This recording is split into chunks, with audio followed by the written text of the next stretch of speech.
Bonjour à tous, toujours en direct du 10e championnat du monde feeder à Rieux en Bretagne. Alors je vous laisse un petit peu de temps pour vous connecter. Il est 12h30, donc c'est le moment de faire le point, on va dire, à la mi-temps. Alors comme vous pouvez le voir, je suis derrière Johan Housset qui est au C3. Johan qui a fait deuxième hier, donc il pêche non seulement pour essayer d'avoir une médaille avec l'équipe de France, mais peut-être aussi a-t-il une chance en individuel. Alors, quel est le point sur la situation? Le point, ne faisons pas durer inutilement le suspense, mais la France est plutôt bien partie. Dans le secteur A, Romain Foiratier était en tête. Donc il se rattrape très très bien de sa pêche d'hier. Il a démarré tout de suite avec du poisson. Il a été le premier en action. Il a pris 2 brèmes très rapidement pour presque 1 kg. Alors comme vous pouvez le voir sur la vidéo, le ciel aujourd'hui est évidemment très couvert. Il y a un peu plus de vent. Donc les conditions météo ont changé.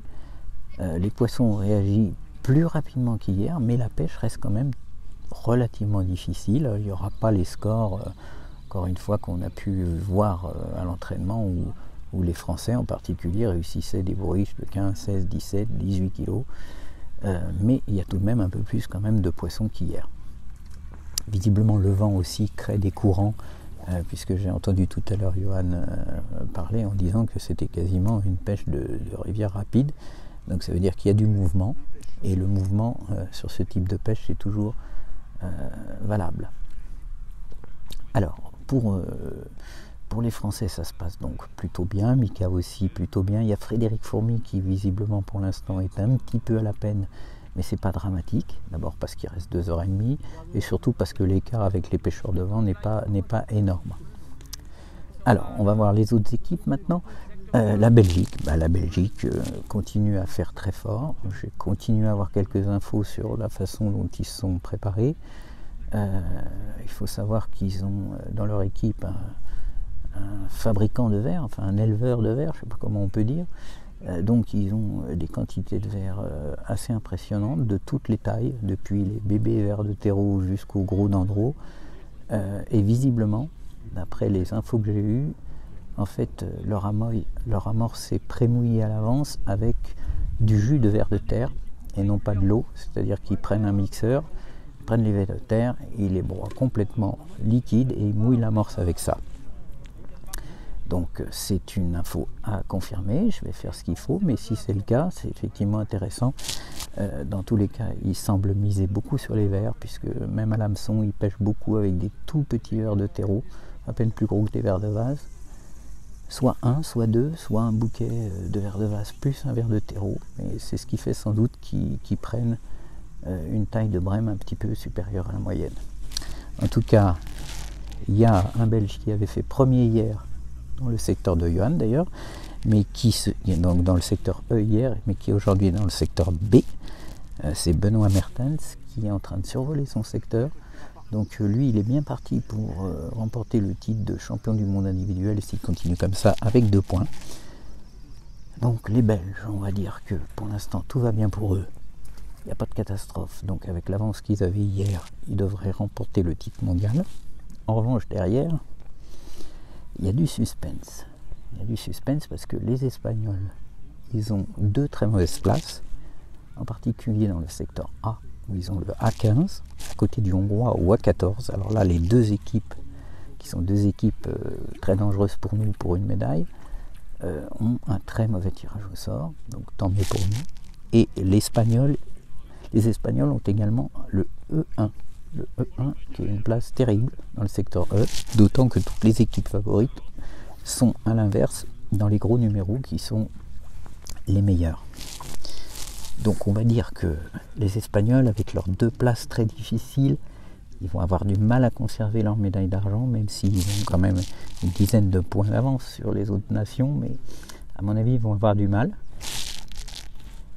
Donc pour le podium, ça se jouerait plutôt entre les équipes qu'on attendait, c'est-à-dire la France, l'Angleterre, la Hollande et la Hongrie. Alors la Hongrie, comme j'ai dit, ils ont une place très très difficile, où c'est Attila RDI qui avait pourtant réussi une très belle manche hier, mais là je pense qu'il va ramasser pas mal de points. Tamash Walter dans le secteur B a également une place difficile avec beaucoup d'accros.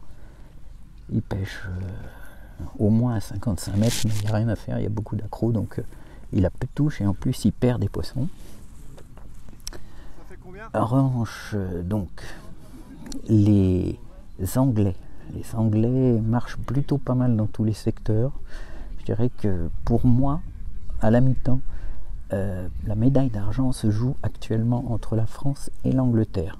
Les Pays-Bas sont pas mal, mais ils sont un petit peu plus décrochés dans tous les secteurs. C'est-à-dire que les pêcheurs hollandais sont pas mal, mais ils sont toujours 3-4 places derrière les Français ou les Belges. Donc, la situation, au moment où je vous parle, c'est la Belgique, de toute façon, championne du monde. Sûrement un Belge, champion du monde individuel aussi. Mais après, pour la médaille d'argent et de bronze, il y a une lutte, c'est évident, entre Angleterre-France et puis après entre Hongrie et Pays-Bas. Mais il reste effectivement... Oui, Jackie da Silva, je vois le commentaire, c'est la fin de la foire. En effet, mais il faut bien donner des indications sur la situation actuelle. Je ne dis pas que c'est ce qui va se passer à la fin. Donc je commente ce que je vois, et ce que je vois, c'est actuellement une médaille d'argent qui se joue entre l'Angleterre et la France, ce qui ne veut pas dire que les Hongrois ou les Hollandais ou même les Espagnols ne vont pas faire une remontée extraordinaire dans les 2 dernières heures et demie et puis remporter la médaille d'argent. Alors là, on voit, j'attendais un petit peu qu'il nous fasse un poisson quand même, le Johan. Vous voyez. Donc, on va le regarder prendre son poisson. Alors, c'est pas des énormes plaquettes quand même, mais sur ce type de pêche, chaque gramme va compter. On l'a vu hier, il y a eu des particuliers justement dans ce secteur C, où était Christophe Catelin, où le 6e avait encore moins d'1 kilo de poisson. Donc forcément, si vous prenez une plaquette de 100 points, ça peut jouer pour 2 ou 3 places.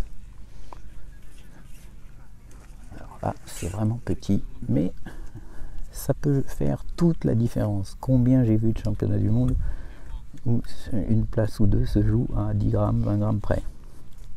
Et une place ou 2, ça peut faire une médaille ou pas.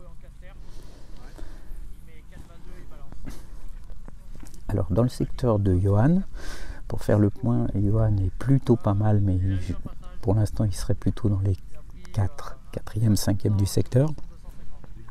Dans son secteur, le Hongrois serait très bien. C'est le jeune Peter Bako. Alors, il sera content parce que hier c'était lui qui était au E1, une place super difficile, donc il était vraiment très déçu, mais aujourd'hui il est en train de se rattraper et montrer que c'est un jeune pêcheur qu'il va falloir suivre pour les années futures. Voilà, donc je crois qu'on a fait le point pour cette mi-temps. Comme hier, j'irai faire la pesée dans le secteur E. Comme aujourd'hui il n'y a pas trop de soleil, on ne devrait pas avoir de coupure. De toute façon, je commencerai la pesée à partir du belge qui est au numéro 11. Et puis ensuite, on passera au français qui est au 13, à l'anglais au 14, au hongrois au 14 et à l'anglais au 15. Donc on fera toute la pesée de la fin du secteur E, qui sera sûrement pleine de suspense. Voilà. Donc je vous dis à tout à l'heure. Et puis si j'ai des infos plus précises en cours de route, ne vous inquiétez pas, je mettrai un petit message sur le groupe. Merci à tous.